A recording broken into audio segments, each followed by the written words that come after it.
Twisted vines and thick alien moss smothered the wreck like a beast reclaiming its territory. Sergeant Mason Hawley stood before the twisted hull of the downed alien craft, steam rising off his armor from the humid atmosphere of Lyra 7. His squad was dead. The extraction shuttle had been shot down. And this broken relic buried in green was his only hope of survival. He took a deep breath, wiped the blood from his brow, and stepped forward. The triangular door of the ship stood. Flush against the hull, its surface slick and dark like obsidian. Symbols alien and indecipherable lined its surface. Hall reached out, slammed his palm against it. Nothing.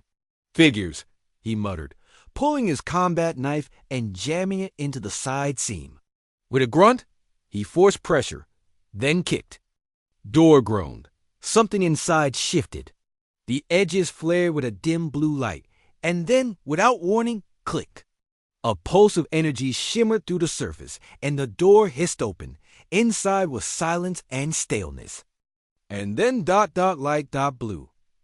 Violet, crimson ... the ship breath, like it had been sleeping, and Hale's intrusion had been a rude awakening.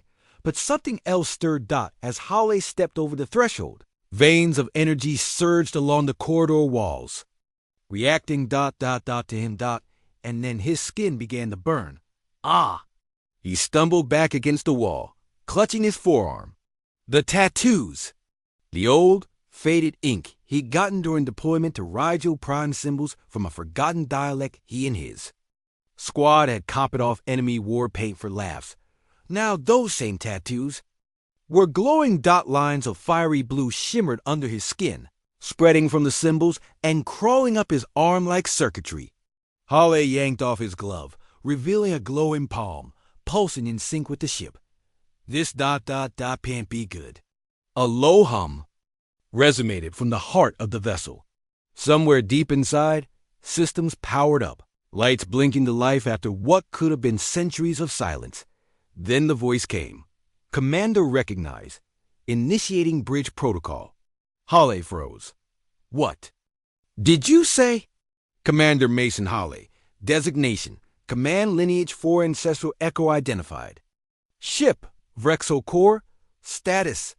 Dormant. Status. Reactivating. Hawley blinked. I'm not your commander. I'm a human. From Earth. Just trying not to die today. But the ship ignored him. Its walls shifted, forming new passages. The hallway before. Him retracted and reformed, guiding him.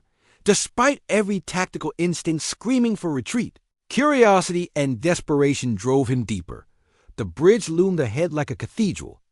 Glass and steel, humming control panels, star charts projecting in flickering light.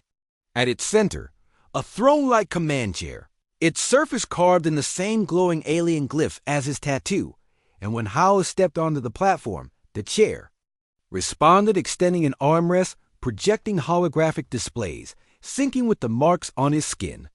Biometric confirmation complete. Welcome back, High Commander. What in hell's name is happening? Hawley whispered. Then came the flashback, not his, but memories beamed directly into his mind.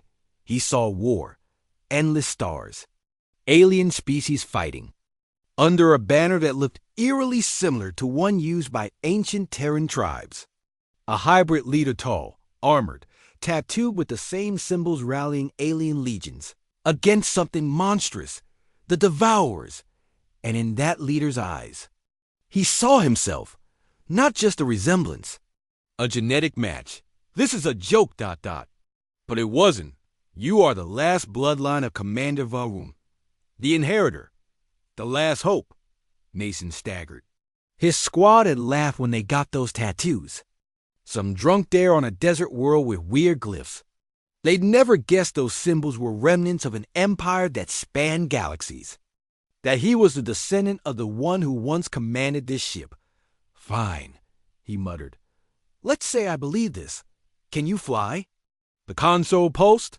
Systems 47% operational. Flight capability, possible. Weapons, minimal. Shields, unstable. A. Low warning buzzed. Devourer fragments detected in local orbit. Ship remains a high-value target. So it wasn't over. The monsters from the memory devourers were still hunting. Probably the ones who shot down the rescue team. Probably. Waiting for him to fail, he clenched his fist. Well then, let's not disappoint them. He took the seat. The ship responded, immediately harnessing around him, scanning his vitals, syncing with his nervous system. His tattoos pulsed faster now, in rhythm with the ship's heart. The lights flared. The engines roared. The jungle.